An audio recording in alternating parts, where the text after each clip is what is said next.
So I remember sitting in said apartment in Glasgow's West End there, and I remember it was like 5 to 9, and I'm flicking through, and I looked up, and we had a cup match the following day. Come as a quarter final or semi-final, I can't remember what it was now. And I literally turned on Sky Sports, and I saw this yellow headline, and my phone started jumping. It's Friday night, 5 to 9. What's this? Mark Warburton resigns as Rangers manager. I phoned Davie Weir. I said, Davie, I think I've just been sacked. And he said to me, so have I. I said, why is that? And I looked at it. Davie Weir also resigned from Rangers. So the two of us on the phone, and of course, beep, beep, beep, beep, you can't, all you can hear is noise. And Amy, that was it. And I get an email, the text saying, please look at your email account. We accept your resignation. I have no idea what you're talking about. What? And that was it. That is bizarre, Mark. Craig, and really? Listen, people, what hurts you is that, I still get 2 or 3 messages a week, you snake for walking out on Rangers. Who would walk out? No one would walk out on Rangers. Craig, who in their right mind would walk out at 1v2? Exactly. Especially when you're sitting there second in a cup match. But again, that's the politics, and that's how we learn. And if you can't, then everyone says, well, if you were wrong, Mark, you would have sued Rangers.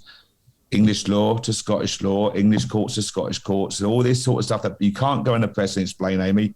It wasn't worth it. I'm going to go to court to try and win 50 grand or something. I'm not being derogatory about 50 grand, but you're not going to go through all of that hassle to win 50 or 100 grand or whatever it may be. It wasn't worth the pain. But that's how we found out. We found out that we'd resigned.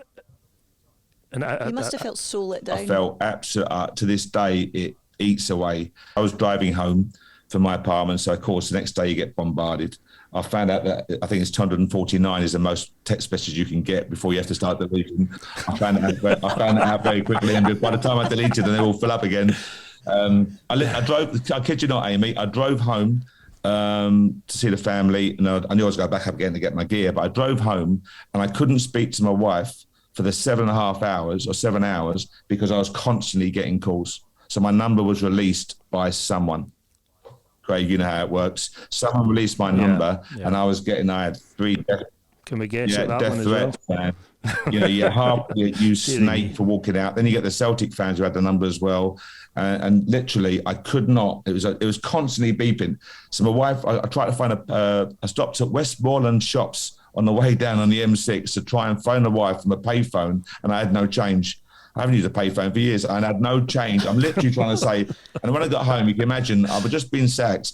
I'm getting dog's abuse on the way down, and I walk in and she says, why didn't you phone me? That's the first word I got. I was like, I don't need this. That was exactly what I said. I do not need you right now. And so that's exactly what happened.